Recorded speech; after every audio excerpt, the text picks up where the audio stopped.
disiplin kurulumuzca alınan karar gereği Caner,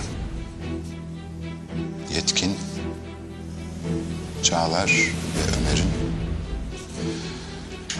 ve Seyfi'nin okulumuzla ilişiği kesilmiştir.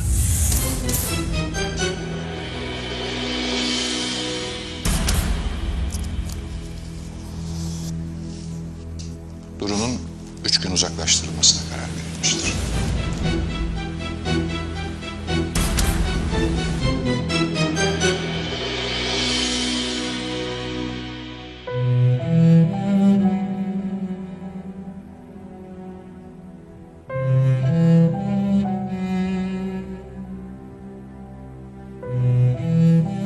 İki gün içinde tasdiknameleriniz hazırlanır.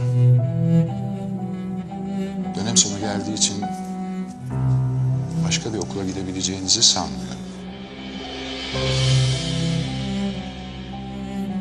O şansınızı belki önümüzdeki yıl değerlendirirsiniz.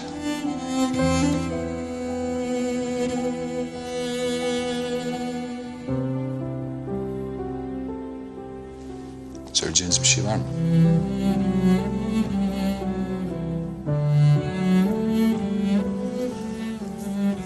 Sizi dinliyoruz. Yok hocam.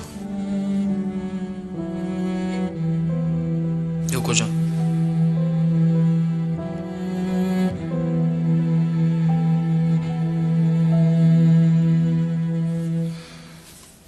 Çıkabilirsiniz.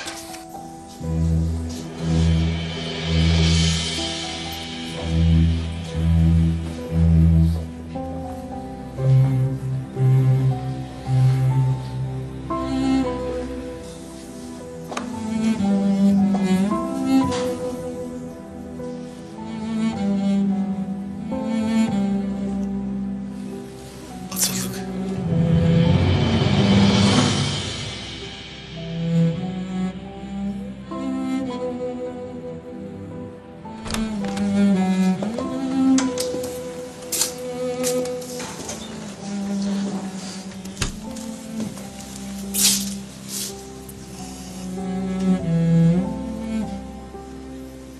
Hepinize teşekkür ederim.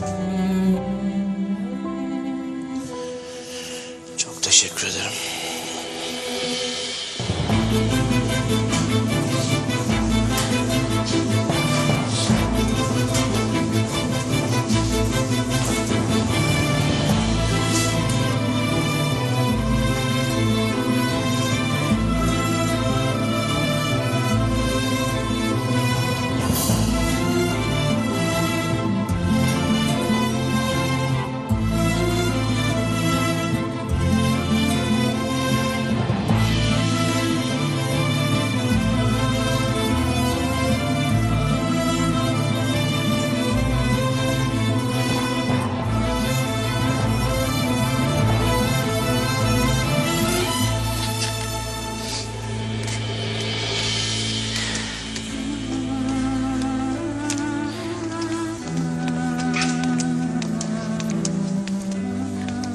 Caner, nereye gidiyorsunuz? İnan bilmiyorum. Seyfi gitme ne olur. Ayşegül sen sınıfa gir ya. Ya böyle olmaz ki.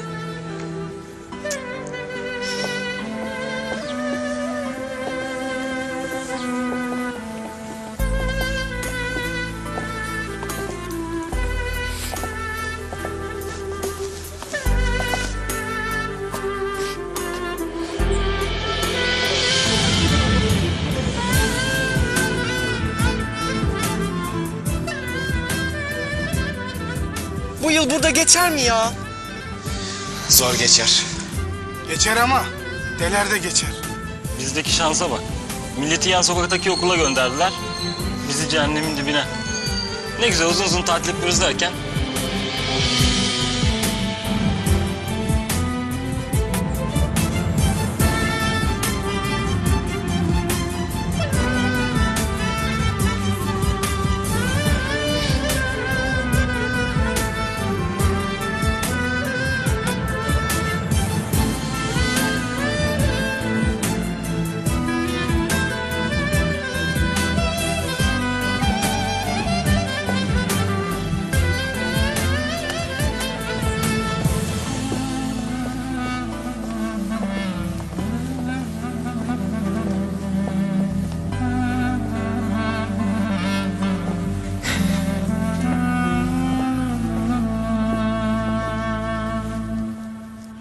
Hiçbir yolu yoktu değil mi hocam? Maalesef hocam. Ne kadar kolay vazgeçiyorlar. Ne yapacak şimdi bunlar? Yeni ders yılı başlayana kadar derslerden soğumasalar bari. Belki başka bir okulda... Evet, belki daha iyi sarılırlar. Yani derslerine ya da belki de başka şeyleri.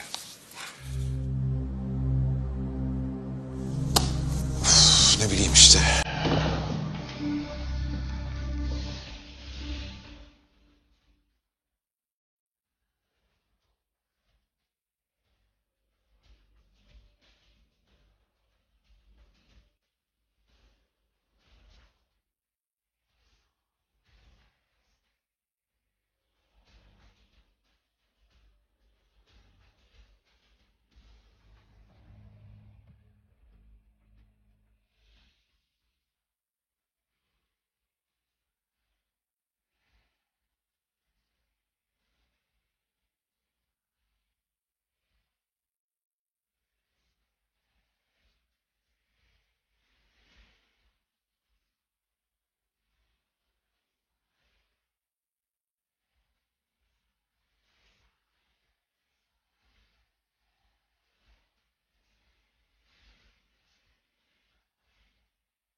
Söyleyemem aileme ya.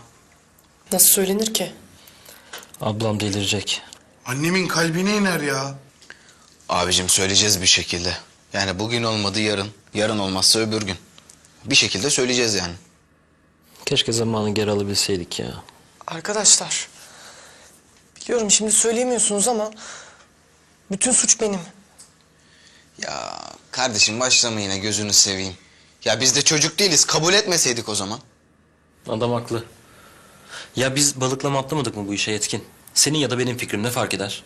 Ya abicim, ailelere nasıl söyleyeceğiz? Biriniz bir şey desin ya. Konuyu saptırıp durmayın.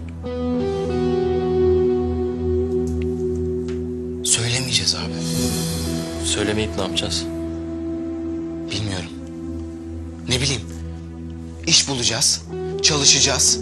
Dönem kapandıktan sonra da sınıfta kaldık diyeceğiz. Sonrasında da buluruz bir yolunu işte. He? Bana uyar. Bana da uyar yani bundan daha kötü bir durum olamaz herhalde. Bence de.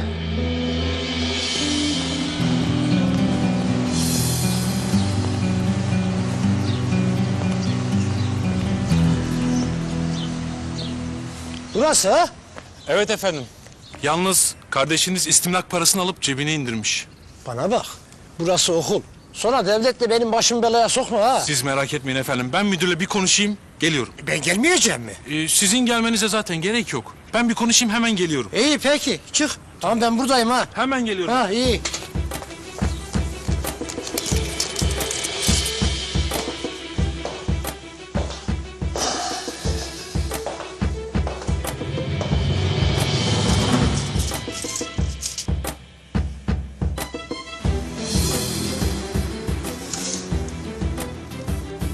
Metin hocam, Efendim hocam.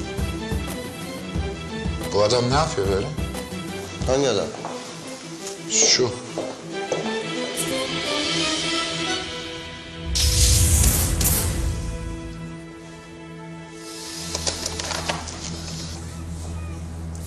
Beyefendi, bakar mısınız?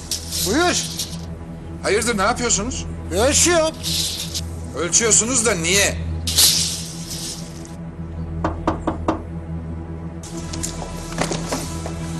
İyi günler müdür bey. Müdür bey. Buyurun. İyi günler. Buyurun efendim, ben Nevzat Akgünler. Avukatım efendim. Avukat mı? Nasıl yardımcı olabilirim size? Asıl ben size nasıl yardımcı olabilirim? Pardon da hangi konuda? Taşınmanız konusunda. Anlamadım. Taşınmak mı? Özetle şöyle bir açıklayayım. Müsaade eder misiniz? Oturabilir miyim? Buyurun tabii. Teşekkür ederim. Evet, sizi dinliyoruz. Efendim, özetle şu ki okulumuz arazisi istimlak edilirken ufak bir karışıklık olmuş. Müvekkilim de okulu boşaltmanızı talep etmekte. Ne ediyorsunuz? Hayırdır? Almanya'dan öğrencileriniz mi geliyor? Tabii durum biraz karışık. Bir demli çayınız varsa açıklayabilirim.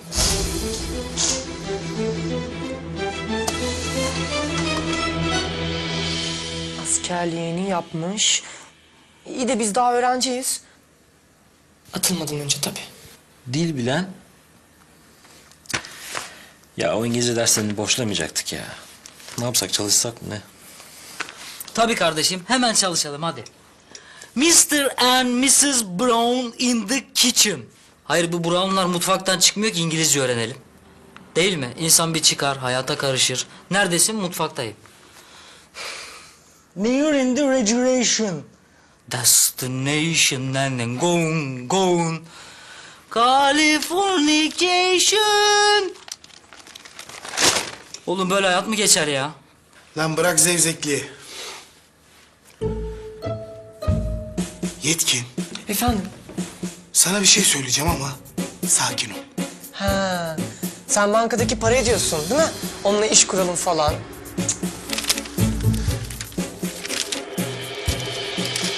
Hiç öyle toparlanmaya bakmayın. O para kötü günümüz için.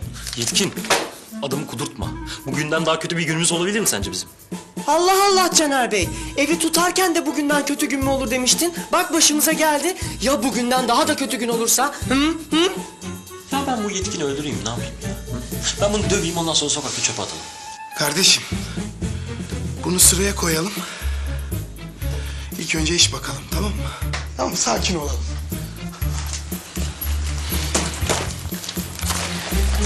Beylikdüzü'nde Haklısınız. Devlet işi garantiye alır. İstimlak eder, parasını öder ve kamulaştırır. Lakin 2009 yılında buna benzer bir davada Yargıtay vatandaş lehine karar verdi. Biz de bu davayı emsal gösteriyoruz. Yani?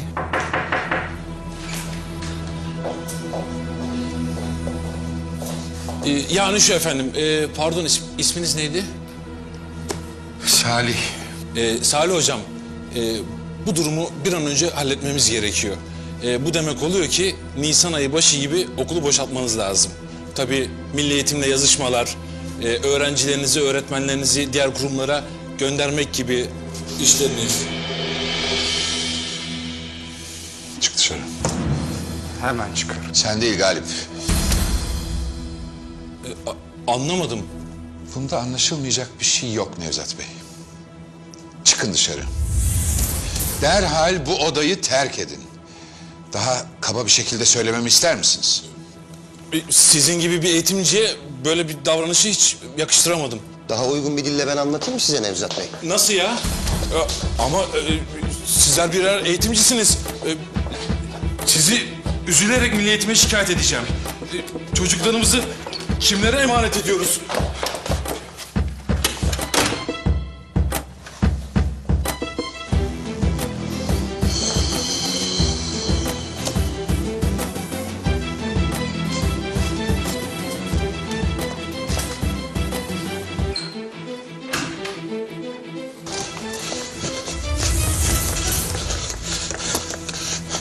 Ferdi Bey, çabuk gidelim. Ya Nevzat beni niye çağırmadın? Gerek yok efendim, gidelim. Niye ki? Gidelim efendim, gidelim. Bir de ben konuşsaydım. Gerek yok efendim, laftan anlamıyorlar çünkü. Gidelim.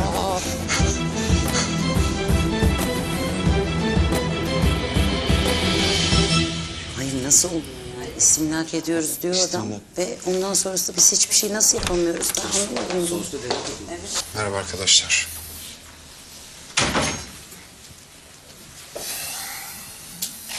Milli Eğitim'le konuştum. Oh, demek ki problem halloldu. Vallahi Allah korudu bize. Dava doğruymuş Osman Hoca. Evet hocam, bir sonuç çıkmaz. Yani istimlakta bir hata varsa bir uzlaşma yoluna gidilir. Bana anlatılanlar hiç öyle değil. Nasıl yani? Eğitim ortasında kapı dışarı mı atılacağız? Şimdi arkadaşlar yani Milli Eğitim bu konuda bir çare araştıracağını söyledi ama en kötü ihtimalle de hazırlıklı olun dedi.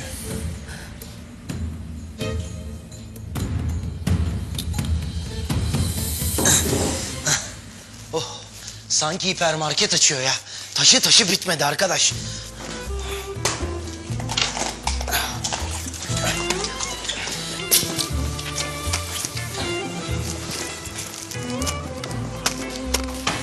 Pek kovulan biz değiliz galiba.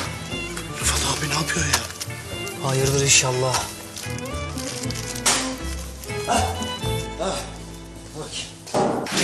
Heh çocuklar, geldiniz mi? Rıfat abi ne yapıyorsun?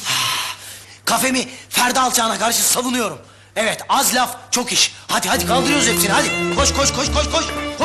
Koş. Heh, kapıyı da kapatın, soğuk oldu. Ay görüyor musun Pakize iyice delirdi adam. Galiba haklı ama abla biliyor musun?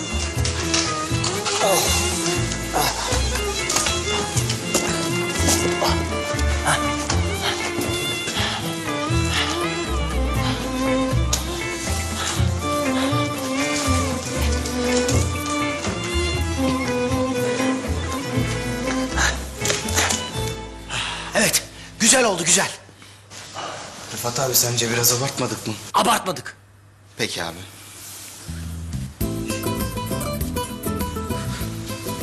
Aa Ayşegül değil mi şu ya? Nerede? Akıtırım pekmezini ha. Şşş, nimetle şaka olmaz.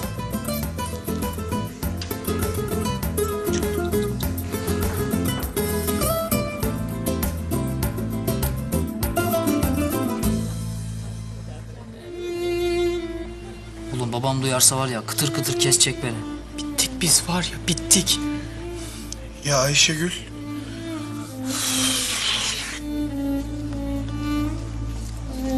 Pakize, Efendim abla? nerede bu Ferdi denen mendebur herif? Ne bileyim kapattı tezgahını gitti işte. Pis.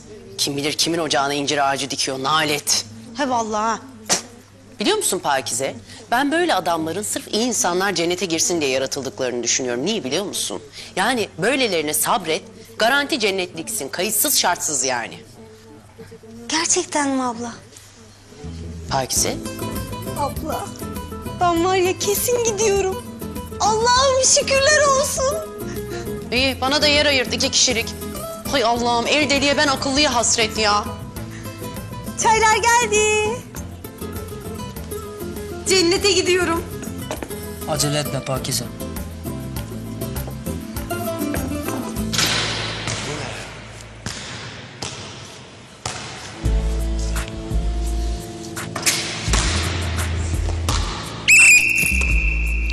Siz 5 dakika dinlenin. Ben geliyorum.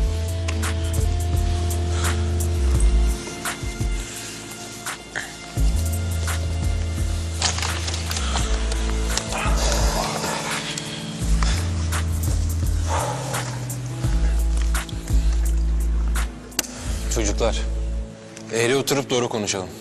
Canerler olmadan bu maçı almamız imkansız. Öyle de olsa ne olacak ki? Bu sefer çok ileri gitmişler. Öyle ama eminim bir açıklamaları vardır. Ya vardır illaki de işte okul, idare bunu anlamaz ki. Şu hale bak oğlum ya. İlk geldiklerinde bir kaşık suda boğacaktık herifleri. Şimdi üzülüyoruz. Tamam, rekabetimiz vardı. Ama delikanlılığın kitabında arkamızı dönüp gitmek yazmaz. Öyle ya da böyle hep zor zamanlarımızda arkamızda oldular. Başta Kenan Hoca.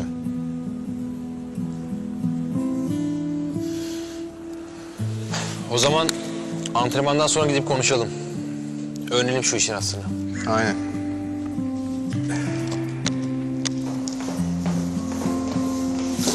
Yüksel, nasıl gidiyor antrenmanlar?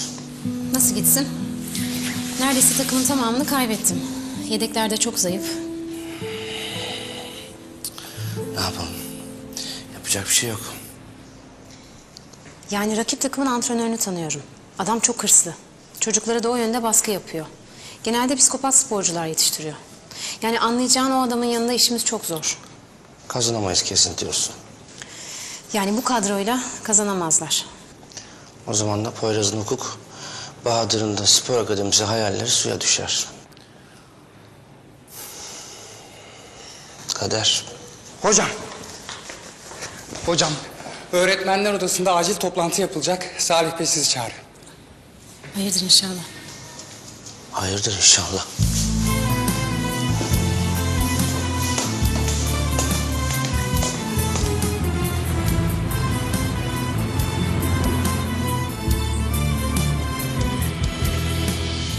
Önce çocukların olayı, şimdi de Ferdi denen şu densiz.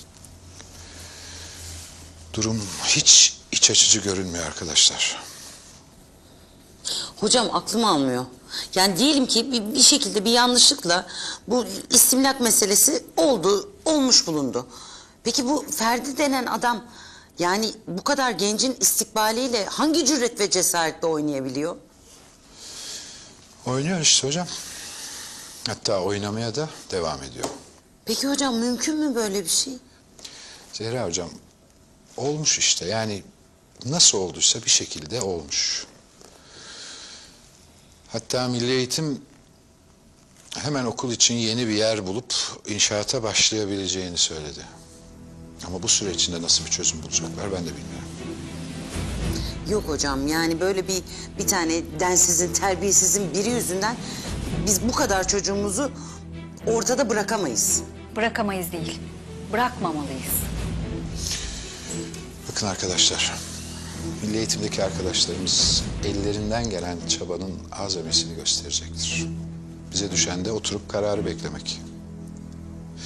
Ama bu süre içinde okula devam. En ufak hız kesmek yok. Yani olası gelişmelerden de ben hepinizi haberdar ederim.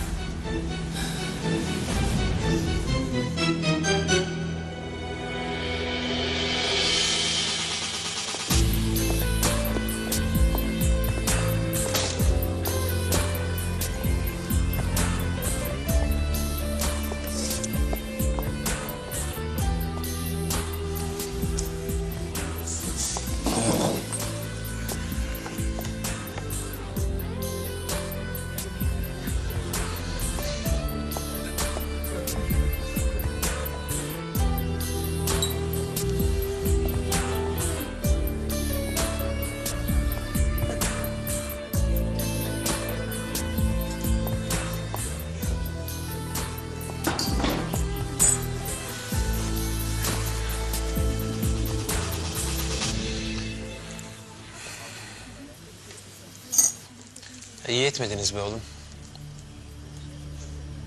Yapacak bir şey muhakkak olmalı. Olsaydı Kenan Hoca'ya da Salih Hoca yaparlardı ya. Bu kez biz çok ileri gittik. Ya ama geri götürecektik. İyi de siz ne yapacaktınız o okulun isim tabelasını? Evin duvarları boştu biraz. Biz de süsleyelim dedik işte. Ya söyleseydiniz ben alırdım bir şeyler. Yapacak bir şey olursa muhakkak... Sağ ol. Olursa muhakkak.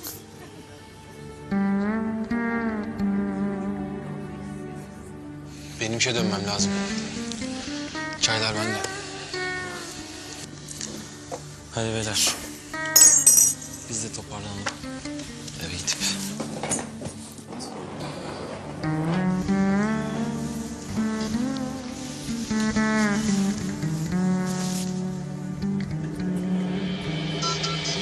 Efendim? Okulda aradım seni bulamadım. Eve dönüyorum ben. Elif hocam, yok yürüyeceğim biraz. Şu okul ve çocukların meselesi canımı çok sıktı. Tamam hocam. Akşam evde görüşürüz o zaman. Tamam, görüşürüz. Hoşça kal.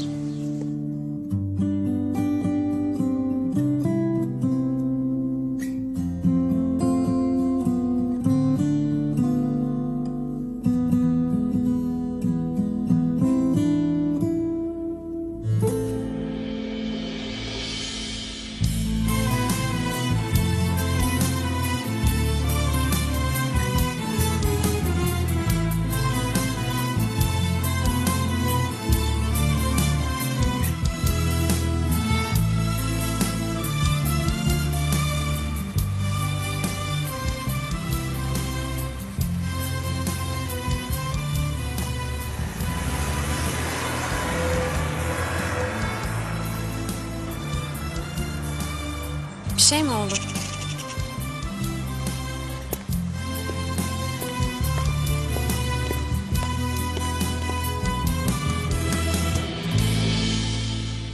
Anladım. Teşekkürler. İyi akşamlar. Abicim, iş bulmak ne kadar zormuş ya. Ya bulsak ne olacak ki? Okul idaresi ailelerimizi çağıracak. Kabak gibi ortaya çıkacak atıldığımız.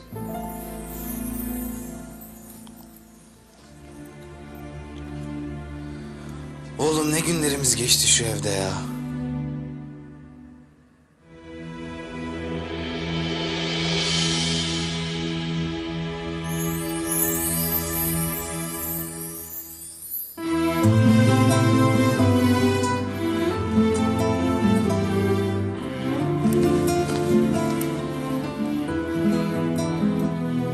Bu ne be?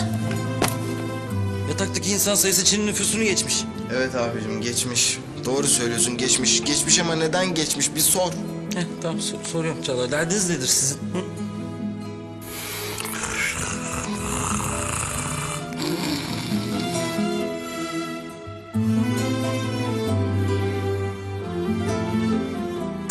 Evet beyler, bu beyinden çıkacak olan sevgililerinizin ayaklarını yerden kesecek, sizi 21. yüzyılın aşığı yapacak o müthiş fikir için açık arttırmayı 10 lirayla başlatıyorum. Var mı arttıran? 11. 11 lira dedi. 20. 20 lira dedi Seyfi. 50 ulan. 50 diyor. Satıyorum. Satıyorum. Satıyorum. 55. 55 diyor. Satıyorum. 60. 60 dedi. 60 diyor. Satıyorum. Bak satıyorum. Saat. 70 ulan. 70 lira verdi. Satıyorum. Satıyorum. Satıyorum. Satıyorum. Yes. Abicim tuvalet benim. Hop. Oğlum sen girdin 2 saatte çıkmıyorsun ya. Çekiştirme be.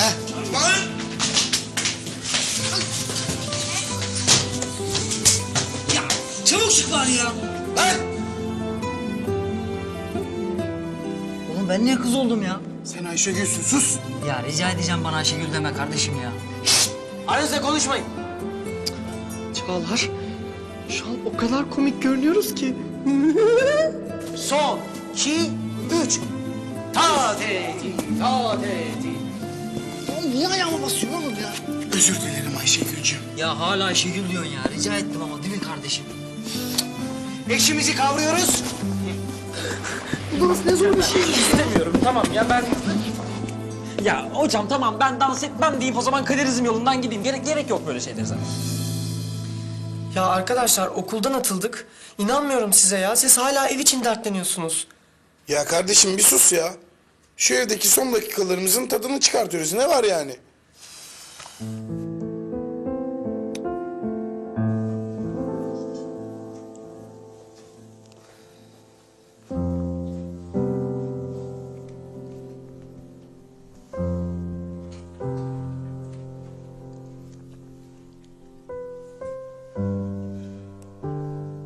Anne. Anneciğim. Efendim Duru. Ya ben okuldan ceza aldığım için çok özür dilerim. Çok üzgünüm. Duru, okulumuzun başına gelecek olan şeyler senin cezan yanında hiç kalır. Nasıl yani? Okulu tahliye etmemiz gerekecek. Neden? Çünkü okulun arsasının sahipleri, varisleri arasında bir anlaşmazlık çıkmış. Bizi oradan göndermek istiyorlar. Arsanın üstüne inşaatlar yapacaklarmış. Bizi gönderecekler. Tabii bu süreçte hepimiz bir tarafa savrulacağız. Problemin biri bitmeden biri başlıyor. Neyse, aç mısın? Yemek hazırlayayım mı sana? Yok anneciğim sağ ol. Canım istemiyor. Benim de.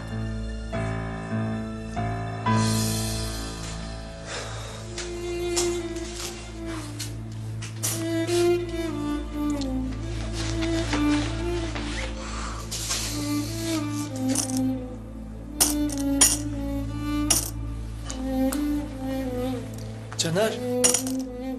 Hadi ama.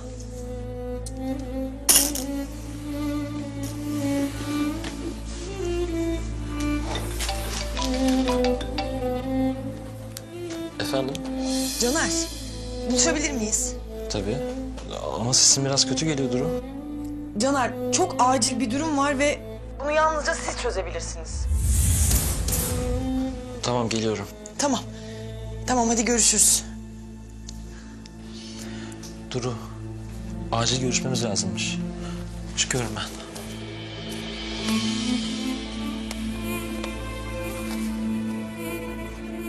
Caner. Okulu kapatabilirlermiş. Hay Allah'ım ya. Niye bu kadar büyütüyorlar anlamıyorum ki. Ya sizin yüzünüzden değil. Şu Ferdi denen adam var ya. Evet. Ya okulun arsasıyla ilgili bir problem varmış. Adam dava açmış. Ve her şey de adamın lehineymiş. Ya Milli Eğitim davayı çözemeyeceğini, çözülene kadar da beklememizi söylemişler. Hadi ya. Bu çok kötü oldu ya. Evet. Her şey Arap saçına döndü.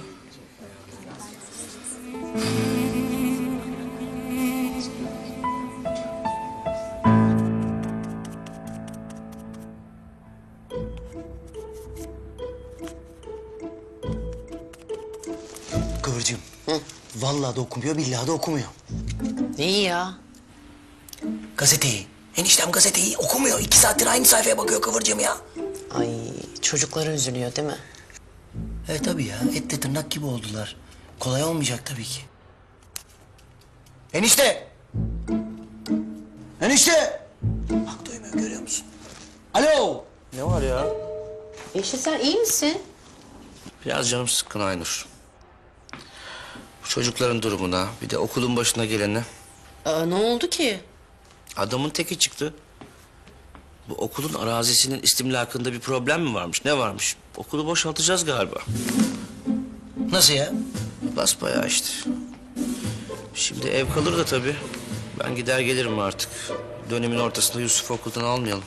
Ay görüyor musun ya? Hangi vicdansız bunu yapar ya? Ben bakarım. Yeni bir haber var mı enişte? Hoş geldin. Nasılsın canım? İyiyim, sen nasılsın? Ben de iyiyim. Kim geldi? Ben geldim. Hoş geldin. Hoş geldiniz Elif Hocam.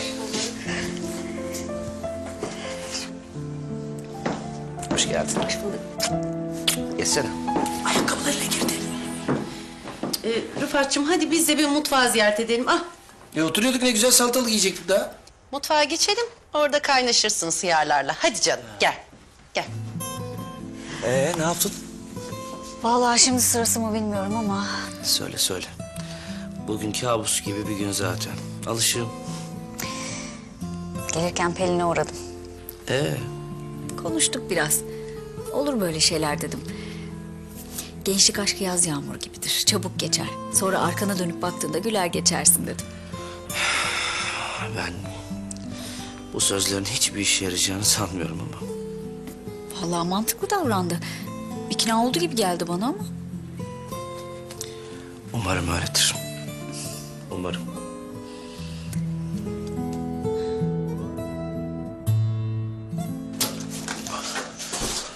Beyler toplaşın şöyle. Acil durum. Ne oldu lan? Duru'yla konuştuk da şafak karanlık. Ne? Şafak karanlık ne demek lan? Ya bu kafedeki herif yok mu? Ferit midir? Ferdi. Neyse işte. Ya bu okulun arazisinin yarısı onunmuş. Herif dava açmış. Okul yakında tahliye edilecek galiba. Oha. Ne diyorsun oğlum? Kafa mı buluyorsun bizimle? Tabii canım, kesin kafa buluyordur. Biz şimdi böyle karalar bağladık, efkarlandık ya, bu duygusal anı bozmak istiyor işte. Ya saçmalama Etkin. Oğlum ciddiyim ben, okul elden gidiyor. Oğlum olur mu öyle şey ya? İlla bir yolu vardır. Hiç sanmıyorum. Ya gidip bir konuşalım. Ya diyelim ki böyle diyelim. Gitmesek de görmesek de okul bizim okulumuz diyelim. Ya en azından bir kere konuşalım oğlum. Oho. Oğlum biz konuşana kadar yüzlerce adam konuşmuştur zaten. Biz konuşsak kaç yazar yani? Ne kaybedeceğiz ki? Ben pek ümitli değilim. Yine de bir şansımızı denemek lazım tabii. Sabahoğlu hayrola kardeşim. Ne diyeyim ki? Toparlanmaya devam edelim. Ben şu içeridekileri halletmeye gidiyorum. Çekin bunu. Çek ayaklarını. Çek patilerini.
Ya adam kafenin içine etti ya. Mis gibi kıvırcık kafe çemen kokuyor ya. Ay hakikaten mis gibi kokuyor değil mi? Oh. Saçmalama Pakize. Mis gibi kıvırcık kafe, virgül, çemen kokuyor, nokta. Allah Allah ya. Tamam abi ya. Sübhanallah ya. Rıfa. Ne oluyor yine sana, ne bu sinir? Cümle içinde virgül kullanımını anlatıyorum Pakize. Aşkım tamam, bu kadar sinirli olma. Bulacağız bir çaresini.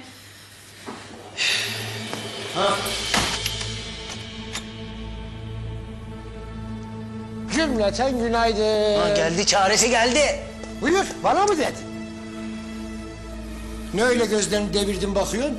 Siz bana dua edin, bana kapıya koyarım hepinizi. Ne diyorsun kardeşim be? Ne diyorsun kardeşim? Niye? Kulakların hariç diyor, herhalde anlamadım. Avukata verdim. Davayı da alacağız, okulu da alacağız. O zaman hepinize yol gözükecek. Ne? Okula dadanan alacak sensin ha? Ya ne alçağı, ne yükseği ya? Kardeşim okul arazisine dadanan alacak sensin ha? Kıvırcığım, ben bu adamı inceden öldüreceğim. Ben içeri girdiğimde bana temiz don, fanila bir şeyler getirirsin değil mi? Türk filmlerindeki rutinlerden yani. Rıfat'ım ne olursun sakin ol aşkım. Allah aşkına sakin ol abi. Allah aşkına. Allah. Ya Allah, bismillah.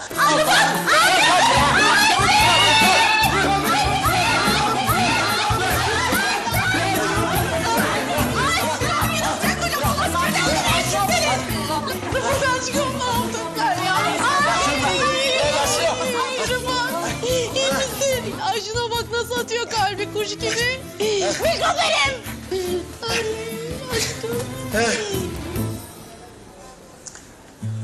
Geldikleri gibi gittikleri günde olay oldu ha. Ulan hiç içime sinmedi ya. Kapışıyorduk ama iyi çocuklardı be. Alışmıştık ya. Bu okula da alışmıştık.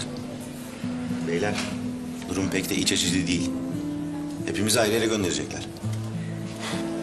Olmaz öyle şey ya. Doğru diyorsun. Okul dağılsa da biz dağılmayız çocuklar. Canerler gibi gider ayrıya tutarız. Ne bileyim. Buluruz bir çare ya. Buluruz değil mi? Buluruz. Buluruz tabii. Sen nereye gidersen ben oraya gelirim zaten. Yani sen derken sizden bahsediyorum, hepinizden. Siz nereye giderseniz oraya gelirim anlamında. Ben de değil, hani Pelin, ben hepimiz hep beraber yani birlikte. Tamam anladık. Senden kurtuluş yok.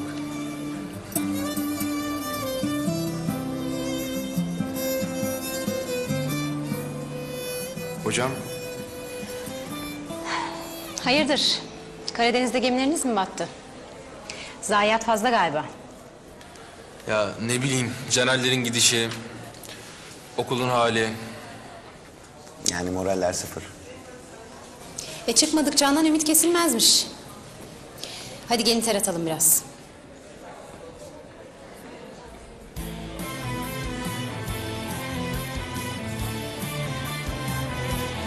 Hadi.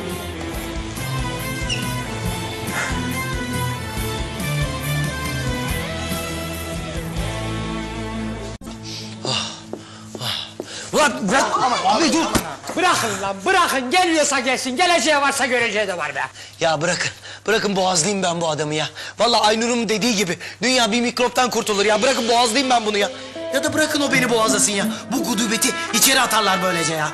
Bana mı yiyordu lan o herifleri? Abi gözünü seveyim bir sus ya. Kızıştırma ortalığı. Ya Pakize, adama bir bardak su getir gözünü seveyim ya. Abi sakin. Delirtti beni ya. İnsan da sabır bırakmadı ya. Duydunuz mu çocuklar? Okulun arazisine göz dikmiş ya. Doymadın mı sen be? Doymadın mı ya? Yedin be. Yedin her şeyi. O benim, bu benim ya. Duyduk abicim duyduk. Biz de onun için geldik zaten konuşmak için.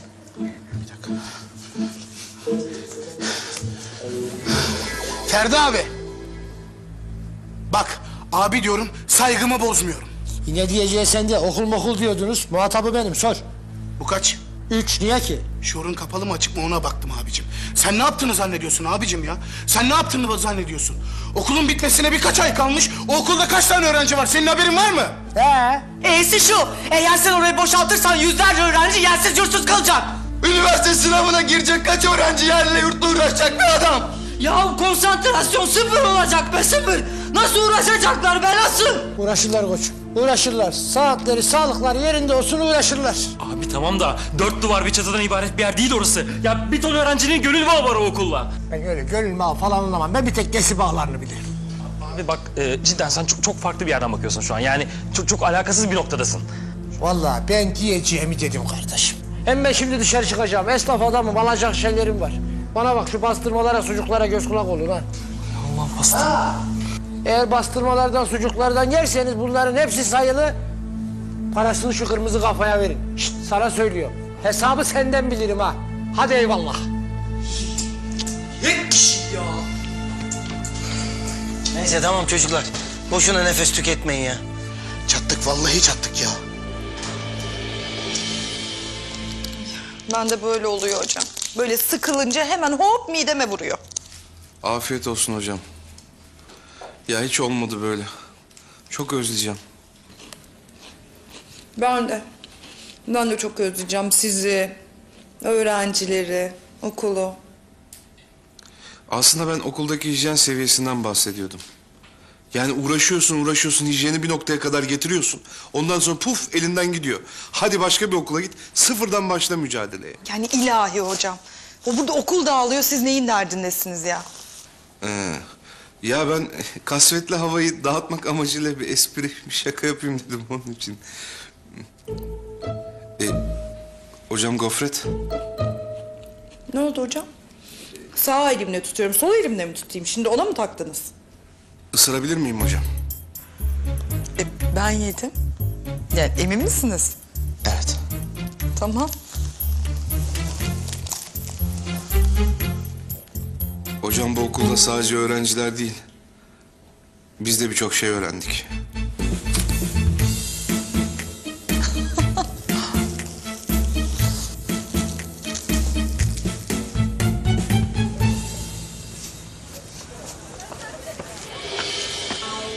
Tut bakayım tut. Tut ha sıkı tut.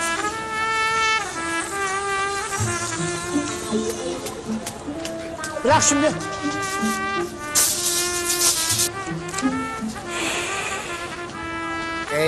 Hey. Ferah bize. Ulan istediğin fiyata elimi öpene satarım ben burayı be.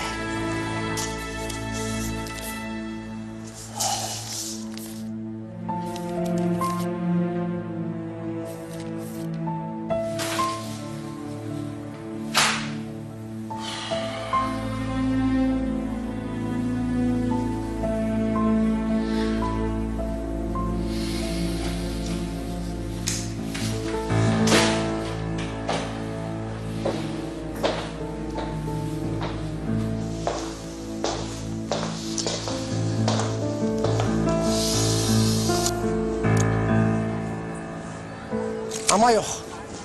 Bu böyle olmayacak. Dur bakayım. Yine ne yapıyor bu adam böyle?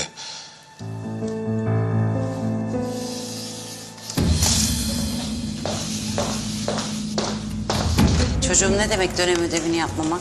Ha? Neden bir haftadır gelmiyor o ödev? Salih hocam. Sonra Galip, sonra. Gidebilirsin. Zehra hocam. Sonra Galip. Aha mevzu çıktı.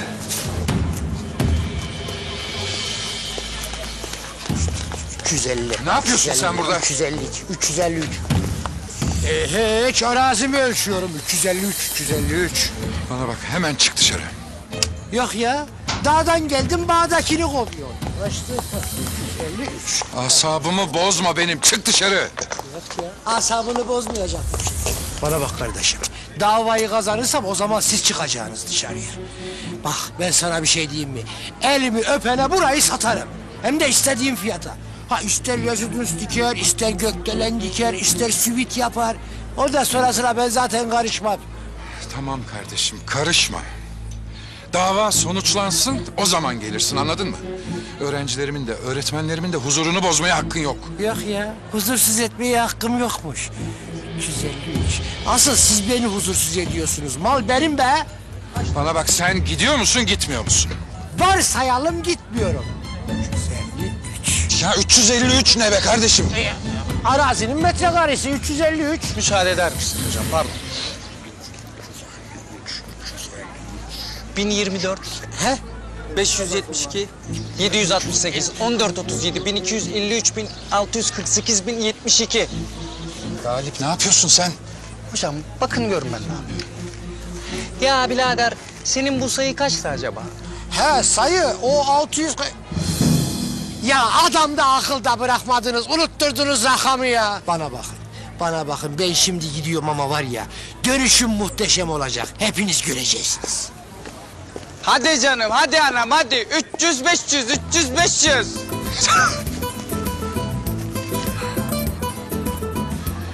Allah'ım ya. Çay koyayım mı hocam? Koy Galip, koy.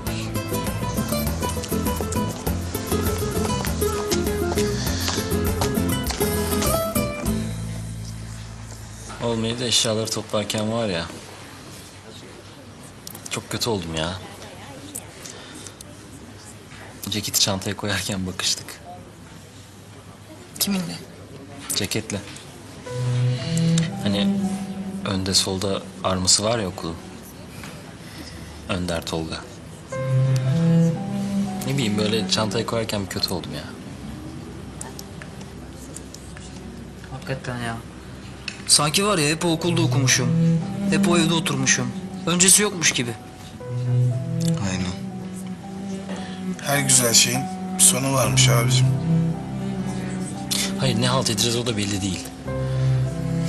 Ne bileyim bizimkilere ne diyeceğiz? Okul bulabilecek miyiz? Evi ne yapacağız? 10 bilinmeyenin denklem sanki ya. Ya var ya matematikte full çek desen çekerim. Şu soruya cevap ver desen ha der havalara bakarım. Oğlum bunu Einstein'a sorsan o da cevap veremez ki zaten. Suç bizim. Resmen kaşındık. Çekirge gibi bir sıçradık, iki sıçradık. Sonuncusu malum işte, onu da söylemeyeyim. Ya tamam bu kadar yüklenmeyin kendinize. Yok yok eşitlik ettik. Kenan Hoca'yı bile küstürdük kendimize ya. Keşke bunların hiçbir yaşanmasaydı. Öyle söyleme Caner ya. İnsan her yaşadığından bir ders çıkartıyor. Ya hiç tanışmasaydık? Ha? Hiç görmeseydik birbirimizi? Ben seni görmeseydim, hiç kavga etmeseydik. O kadar sever miydik? Kenan Hoca'yı, Metin Hoca'yı tanımasaydık. Ya o kadar acı tatlı şey yaşadık. Ben seninle yaşadığım tüm kötü günleri düşünürken bile keşke yaşanmasaydı demedim. Çünkü seninleydim. Yetkin, Seyfi, Ayşegül, Çağlar, Ömer. Hepiniz. Sizler hem benim hem okulun zenginliklerisiniz. Ve hiç kimse bizi sizden mahrum edemez. Kimsenin buna gücü yetmez. Siz istemediğiniz sürece.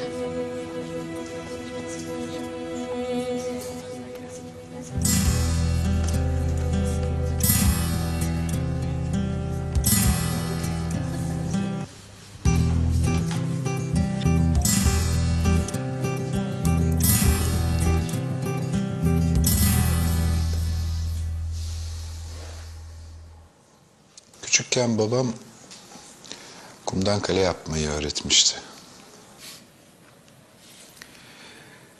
Kumdan kale zaman ister hocam. Ama ben sabırsızım, aceleciyim. Hemen sıkılıyorum. Bir yandan da babamın gözüne girmek istiyorum.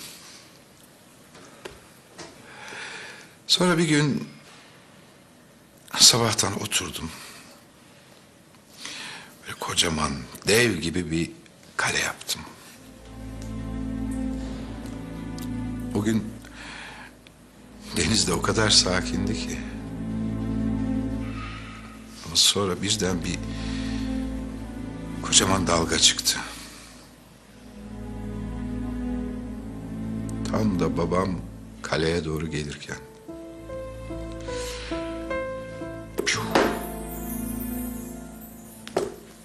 O koca dalga dev gibi kaleyi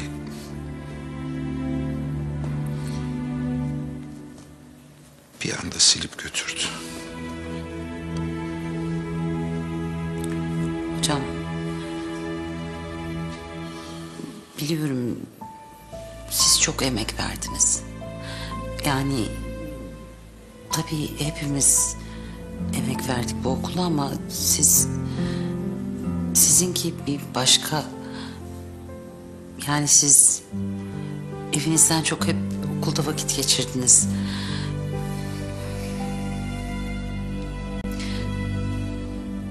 Bilmiyorum hocam. Yine de belki bir umut vardır. Hani derler ya hep gün doğmadan neler doğar diye. Kalem yıkılıyor hocam. İkinci kez kalem yıkılıyor. Sabah Milli Eğitim'le konuştum yine.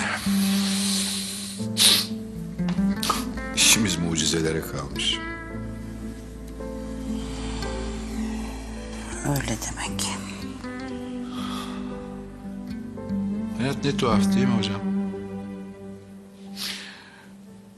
Daha birkaç ay önce kanlı bıçaklı olduğum Kenan Hoca'ya, Metin Hoca'ya bile alışmıştım. Ben de. Şimdi hepimiz bir yerlere savrulacağız.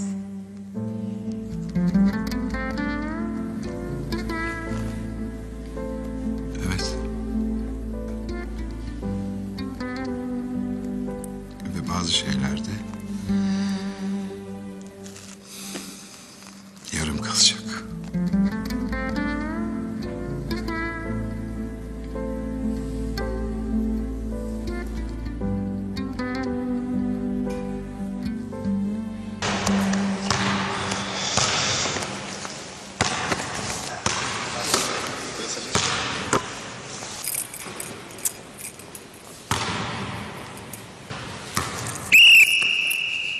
Gel buraya.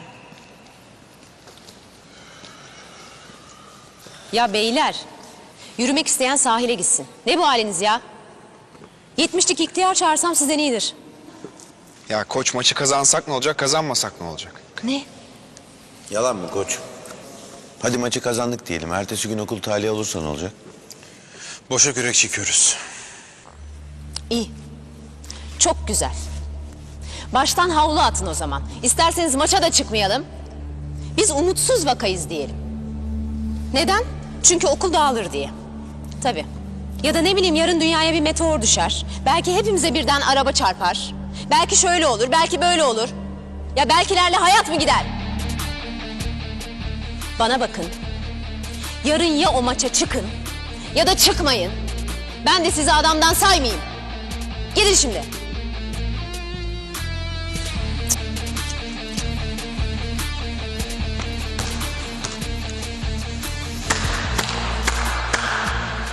Bravo, bravo. Gözlerim yaşardı doğrusu. Galiba bebelerin edebiyat dersine de girmeye başladın ha? Sen ne arıyorsun burada? Kızdık galiba. Maç yapacağımız salona bir bakmaya geldim. Hemen celallenme, dur. Kimi kandırıyorsun sen ya? Aklı sıra beni köşeye sıkıştırmış dalga geçeceksin. Olur mu öyle şey? Olanları duydum tabii ki. Düşene bir tekme de ben vurmak istemem. Bana bak.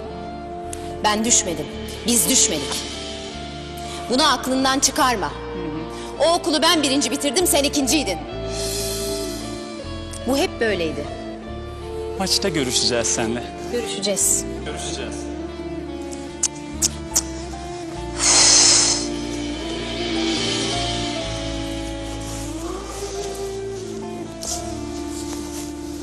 Uygunsuz bir zamanda geldim herhalde. Erkek arkadaşınla kavga mı ediyordun? Erkek arkadaşım mı? Anlamadım. Şu adam işte. Sevgili değil misiniz? O adam. Yok artık. Güzel. Güzel. Güzel. İşte güzel. Yani o bir yanda, sen bir yanda, ne bileyim yani. Olmaz diye düşündüm. Baksana tipe. Yaşar o. Arkadaşım. Yani arkadaş da denmez ya. İşte kendi kendine benimle arasında bir rekabeti var işte. Eskiden beri hep böyle saçma sapan hırsları vardı.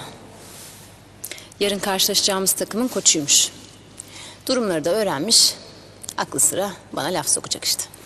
Sen onun dersini vermişsindir. Verdim tabii. Merak etme.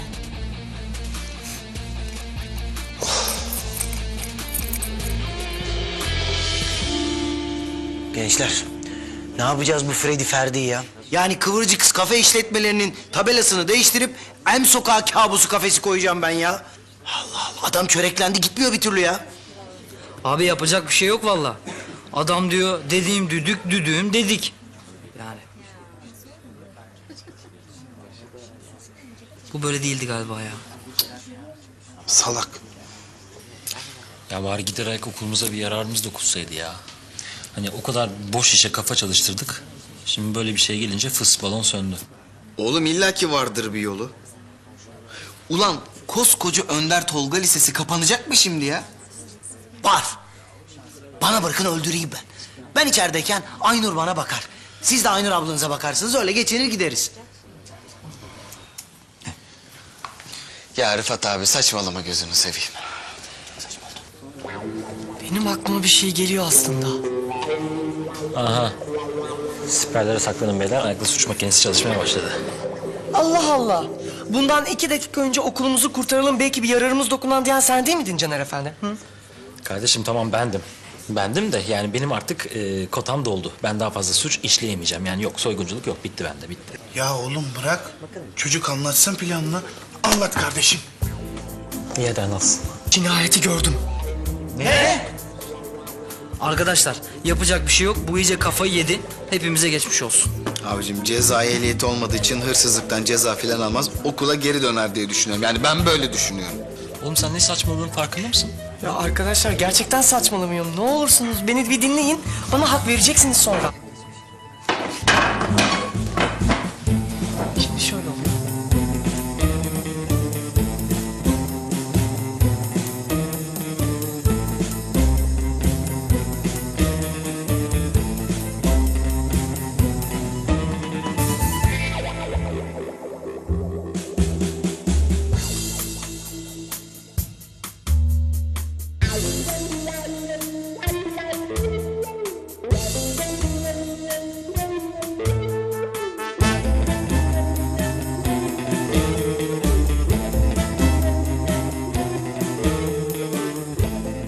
Nasıl fikir ama? Ya ilk başta olmaz diyordum. Ama bence çalışır abi. Var ya, tam organize işler durumu bu. Benim de aklıma yattı. Ya ben bilmiyorum, olur mu? Olacak. Ne olur. Ya güvenin bana, güvenin kardeşinize. Ama yardıma ihtiyacımız olacak.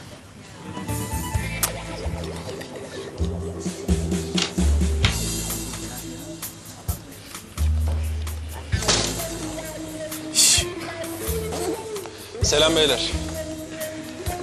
Ha? Aranan kan bulundu.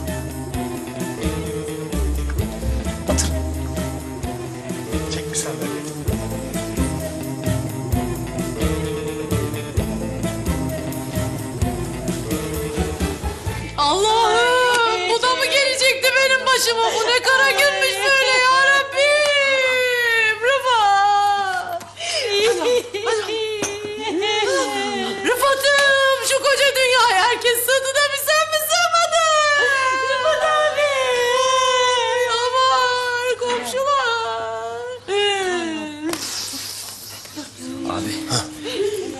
işin oyun kurucusu sensin.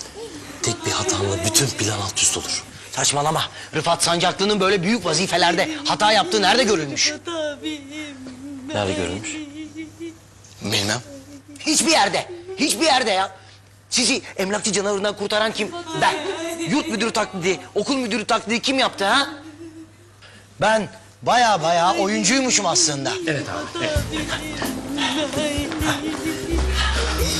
Rıfat abi. Aç abi. Neyi? Karnını. O ne? Kan. Salça abi. Domates mi biber mi? Abi ne fark eder ya? Çok şey fark eder. Çok şey fark eder. Görseli çok etkiler. Domatesle biberi karıştırsaydınız keşke ya. Güzel görünüyor o zaman. Şey yapalım o zaman abi biz buna. Nar ekşisi falan katalım. Öyle kullanalım yani. Ha, olur. Millet herkes yerine. Fred geliyor. Abi aç. Ay, kız gidiyor dağ gibi kocam gidiyor. Dağ gibi dedi ya. Ne oldu? Beğenemedin mi? Benden bir bu kadar daha yerin altında var. Hazır abi.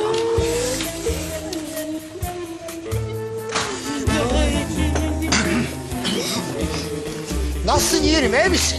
Sen göreceksin birazdan yeğeni. Hayırdır yengeye ne oldu? Geleceği görüyordur belki. Gelecekte olacakları ağlıyordur. Ya git kardeşim, kafayı mı yedin, dellendin mi, aklını mı kaçır... Aman bana ne ya, neyse ne ya. Oo. Ay çok heyecanlıyım. Niye lan? Oğlum bir Rıfat abi kolay yetişmiyor. O Rıfat abi her gün de ölüyor. Nasıl heyecanlanmayayım? Tamam İlkin sakin ol.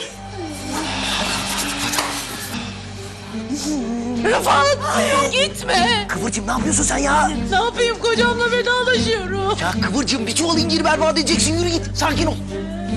Metin ol ablacığım Metin ol. Gel vatandaş gel, karagöz pastırması sucukları bunlar, gel. Ağzınıza amade çemen. Ha, ne güzel lafmış lan. Ağzınıza amade çemen bu. Gene ne var lan? Git buradan. Ya git başımdan manyak. Kardeşim bu kafeyi terk edip gideceksin tamam mı? Doğru. Ya bırak, yapma diyor. Lan bırak. Hadi bırak diyorum. Hadi. Yapma. Oğlum bırak. Bırak elimi bırak. Allah. Eşhedü.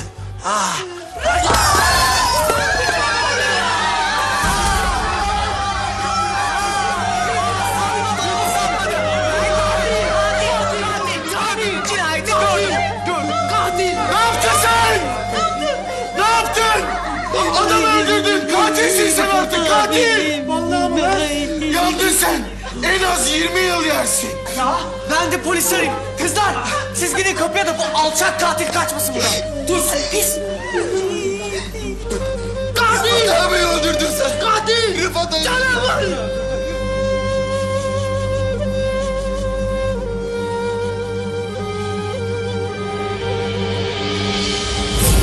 Müebbet alırsın. İndirimin yok, indirimin. Biz de şahide gideceğiz. Belki idam cezası geri gelir ha? Abo, bunun oluru yok mu ya? Bir avukatı arasak. Yok. Avukat ne yapabilir ki artık? Ha? Yandın sen.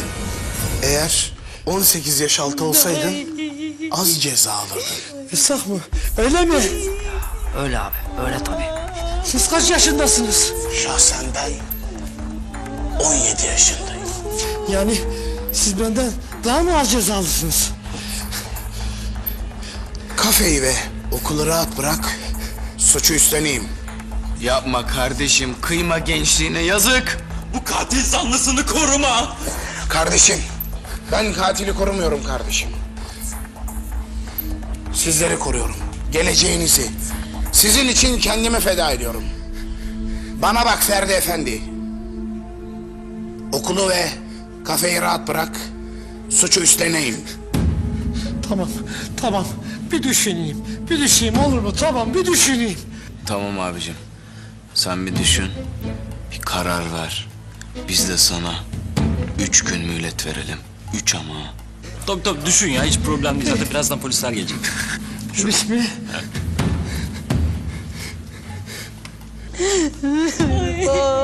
Şşş. Daha polis gelmedi be. Çok sıkıldım ben burada ya. Allah Allah. Bir de siz bağırıp ağlamayın ya. Başım şişti. Ne yapayım be? Her gün kocam ölmüyor herhalde. Ama sen bir diril, ben sana sorarım. Yok ben dirilmeyeyim o zaman. Toptan öleyim. Hatta öldüm bak. Ay Rıfat abim. Allah korusun, yetti bu, yetti, uyan.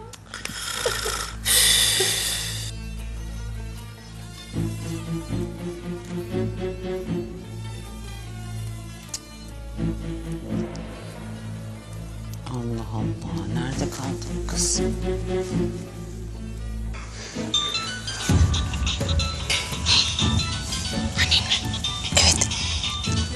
Evet ya. Neyse şu polisler gelsin Rıfat abinin katilini götürsünler. Alo. Alo Duru. Kızım ne katili? Alo. Rıfat abi çok gençti. Gözümüzün önünde kıydılar. Yazık Aynur ablaya da bak nasıl paralıyor kadın kendini. Alo Duru. Duru şu telefonu al. Alo. Yazık ettin adama. Yazık. Bak şu ayakları nasıl. Telefonu açık unutmuşum. Adamın hayatını bitirdin. Annem her şeyi duydu. Günah. Yuvayı yıktınız. Günah. Karınca bile ezmezdi o. Allah Allah. Tamam kardeşim tamam. Anlaştık peki. Anlaştık tamam. Ya tamam. Nerede kaldı bu Poyrazlar? Sıkıldım ben Aynur. Rıfatsız. Aynur.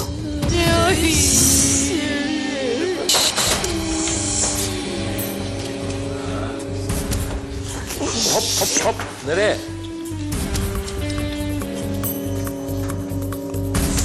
Bir ihbar aldık. Adam bıçaklama olayı. Evet memur bey. Hepimiz şahidiz. Ayırmayın beni kocam.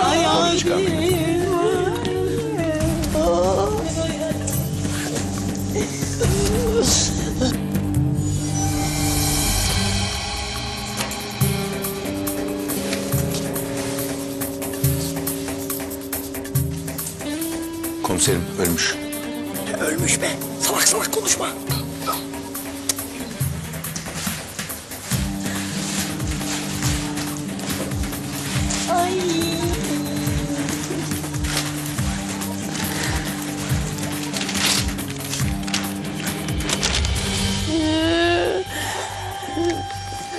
Hanımefendi, acınızı anlıyorum ama birazdan olay yeri inceleme gelecek. Geçmeseniz. Hakan bırak beni, gitmem lazım.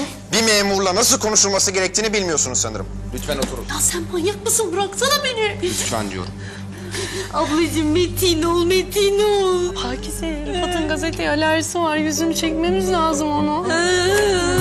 Uyulamaz. Ne yapsam ben? Nerelere gitsem Allah'ım, ne yapsam?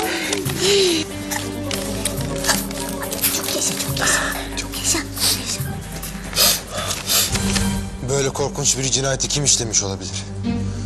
Kimin gözü bu kadar dönmüş olabilir söylesin. Ben yaptım. Düş önüme. Herkesin içinde adam bıçaklamak ne demekmiş göreceksin.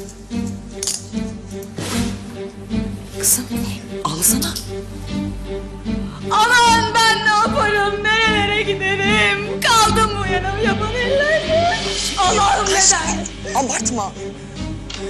Gitti dağ gibiydim Seyfi. Ayşegül abartmasana.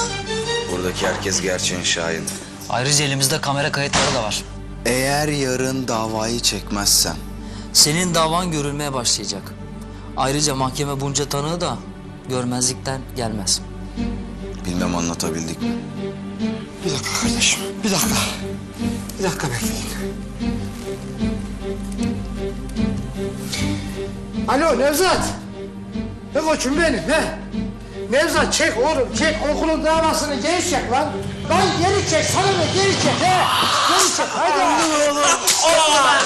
Nasıl kaçırdık? Nasıl kaçırdık?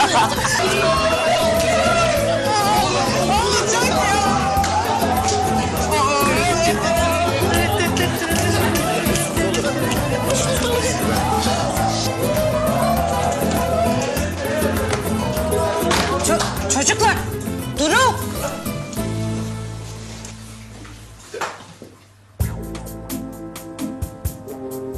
Burada ne olduğunu bana kim açıklayacak?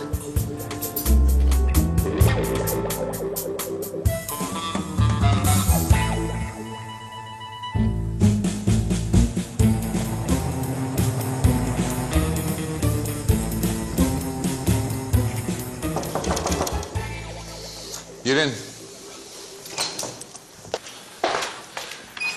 Sayın müdürüm merhaba. Bakın Nevzat Bey. Yine aynı şeyleri geveleyip canımızı sıkacaksanız biz her şeyi biliyoruz. Milli Eğitim'le konuştuk. Her şeyden haberimiz var. İsterseniz bunu bir sabah kahvesiyle konuşalım.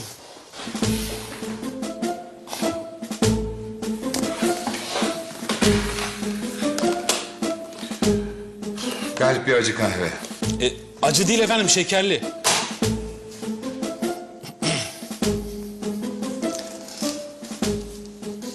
Müdürüm, müvekkilim Ferdi Bey ile yaptığımız mütalalar sonucunda... Nevzat Bey, lütfen sadede gelelim. Gelelim. Müvekkilim arazi üzerindeki tüm haklarından gencecik fidanlarımız eğitim hakkından mahrum etmemek için çocuklarımız dönem ortasında ortada kalmasınlar, sınava yakın bir tarihte mağdur olmasınlar diye vazgeçti. Anlamadım. Buyurun, dosyayı inceleyin. Nasıl bir müvekkilim var siz de görün.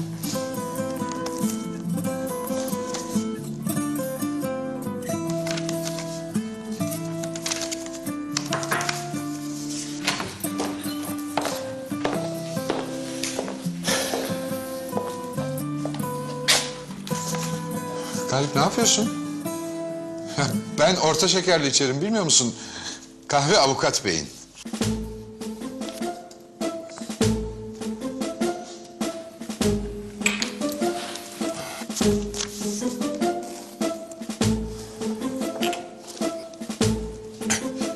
Güzelmiş. Afiyet olsun. Yazık değil mi bize ya? Tam da yeni başlıyorduk. Ya birbirimizi çok geç bulduk ama çok erken kaybediyoruz.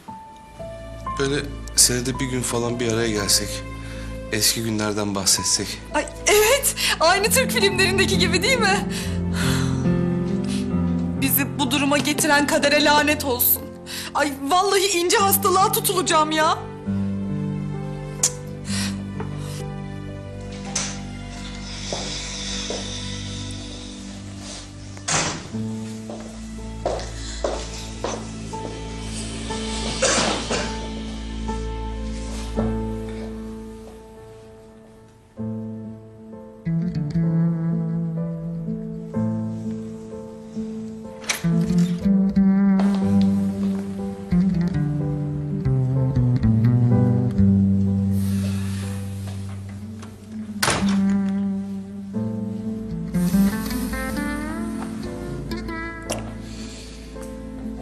Evet arkadaşlar.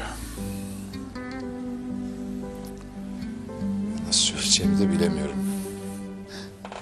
Söyleyin Salih Hocam, biz hazırız.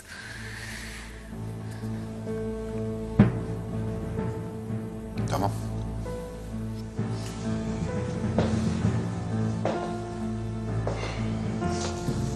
Şimdi arkadaşlar...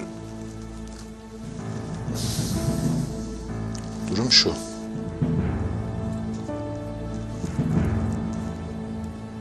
Burada kalıyoruz. Ne? Hah, gerçekten. Evet, burada kalıyoruz. Hiçbir yere gitmiyoruz. Nasıl oldu bu? Mülk sahibi buradaki haklarından tamamen vazgeçmiş. Ay ne olur her şeyi bir anlatın bize. Belgin hocam, inanın ben de bilmiyorum nasıl oldu. Galiba ben biliyorum hocam. Bizi gizli kahramanlarımız kurtardı. Nasıl? Kim? Canerler, tabii Poyrazlar da yardım etti.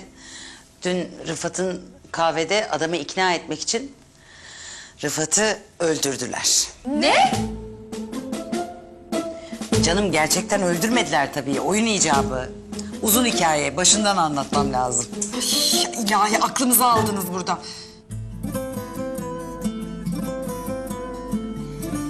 Hocam bir anlatın bakalım şunu.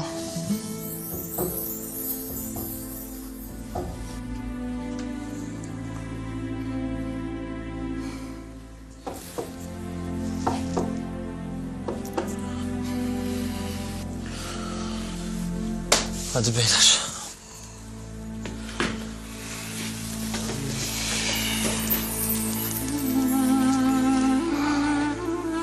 Hadi yürüyün.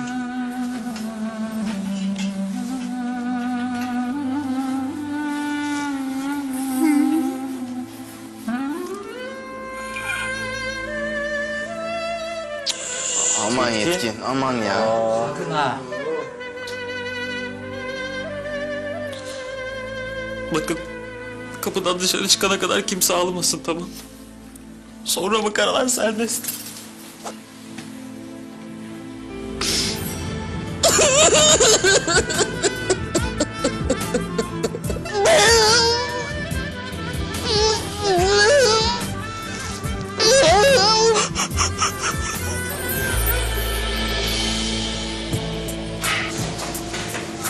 Günaydın. Günaydın. Hayırdır? Basket sahasının adasına mı bıraktınız? Sizin bebelerden eser yok da. Buradayız hocam. Hadi git. Çocuklarını çağır. Kimin adası yapmış görelim bakalım. Görüşeceğiz. Hadi sahaya. Tamam.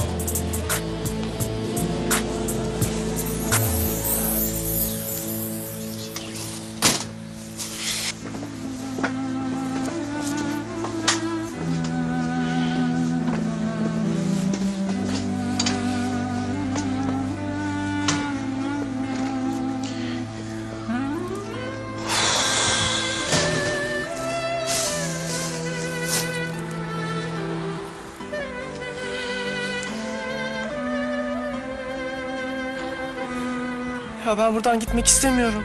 Kimse gitmek istemiyor ki kardeşim. Ama gitmek zorundayız. Burada geçirdiğimiz günleri unutmak zorundayız. Başka yolu yok. Oo, dur lan, dur oğlum. Saçmalama, gel buraya. Saçmalama. Ya oğlum bir durun. Eşyaları unutmuşuz. Ha, eyvallah.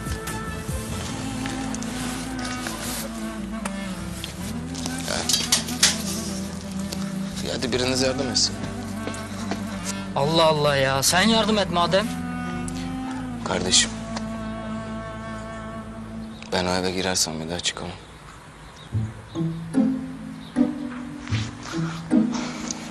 Ben de. Ben de. Kapıya uzağım ben zaten. Yani şey yapar onları, Yetkin getirir ya. Son bir evi görsün. Şimdi okula gidiyormuş gibi yapıp evlerin önünden geçeceğiz. Yemeyecekler. Yedireceğiz Ayşegül. Onlara moral vermek için başka bir çaremiz var mı? Yok. Bence de yok. Hadi.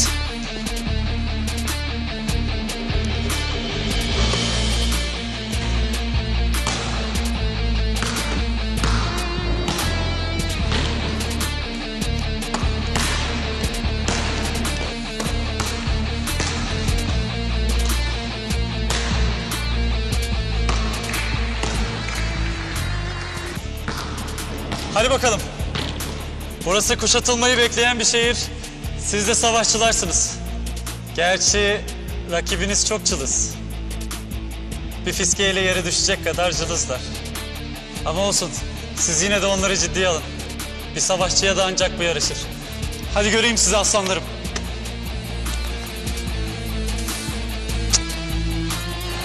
Hocam dövelim mi? Saçmalama. Hocam harbiden dövelim bitsin bu iş. Evet hocam bitirelim şu işi ya. Arkadaşlar, sizden ricam gerçek bir sporcu gibi centilmence, sportmence oyunu kurmanız. Karşı takımın oyuncuları birer düşman değil rakip olduğunu, buranın da bir spor salonu olduğunu unutmayın. Bitiş düdüğü çaldığında skor ne olursa olsun el sıkışacaksınız. Anlaşıldı mı? Anlaşıldı koç. Hadi şimdi oyna. Devam.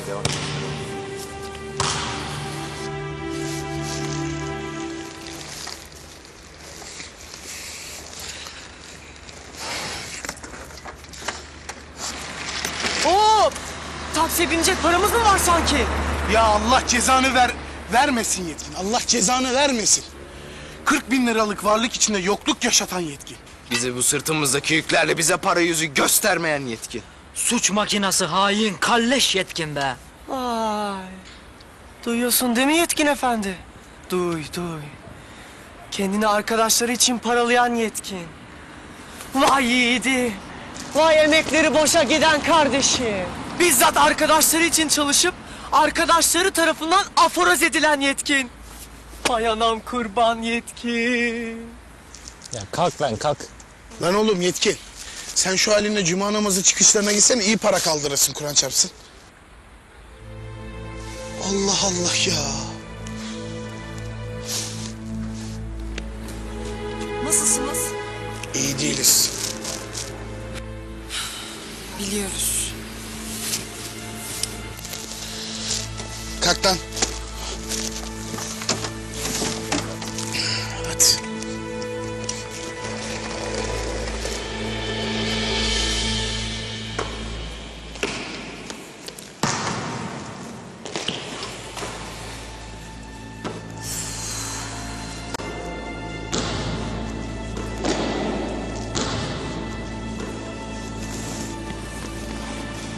Metin nerede?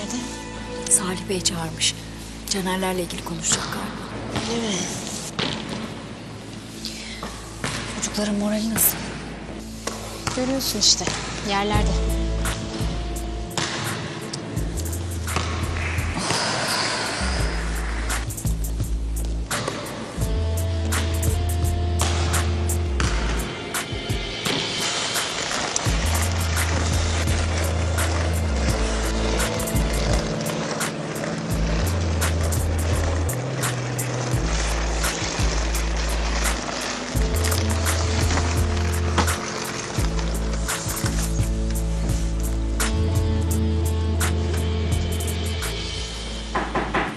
Girin.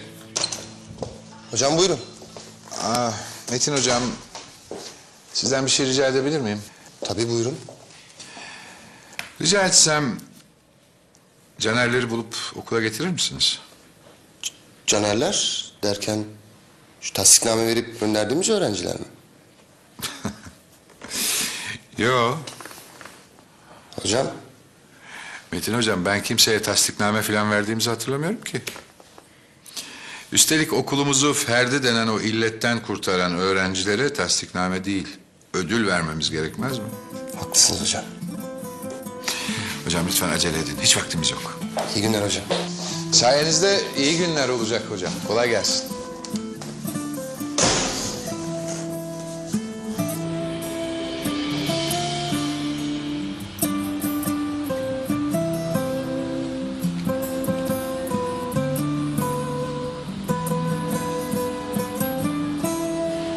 Ya hadi biraz gülümseyin ya. Okuldan atılıp Duru. Nasıl gülümseyelim? Öyle.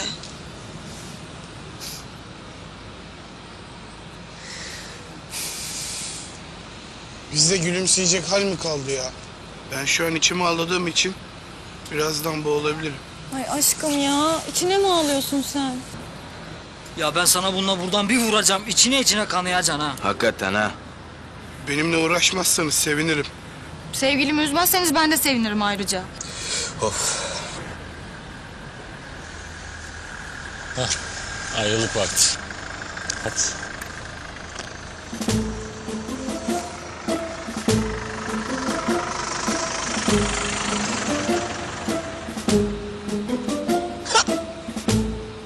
Oh be! Bizim minibüs değilmiş bu.